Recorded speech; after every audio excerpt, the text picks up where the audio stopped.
Now that's cool, but can't help but feel that we can do better.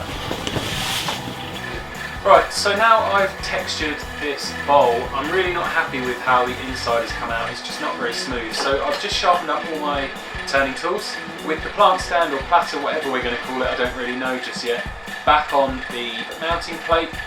I'm just going to nice and get this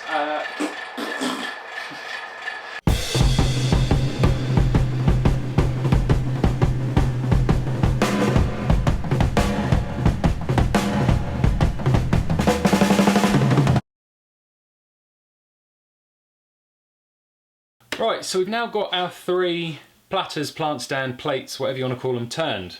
We've got the first one, which I have already textured. We have the second one, which is a bit more like a bowl. And then the third one I've done as a thick plate. So I want to do some texturing on this and the bowl. Now the bowl, I'm going to do a similar thing to what I did on this first platter.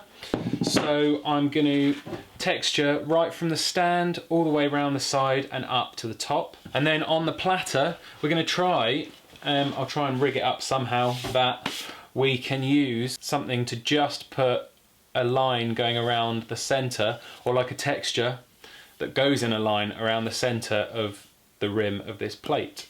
We're just going to sort of wing it.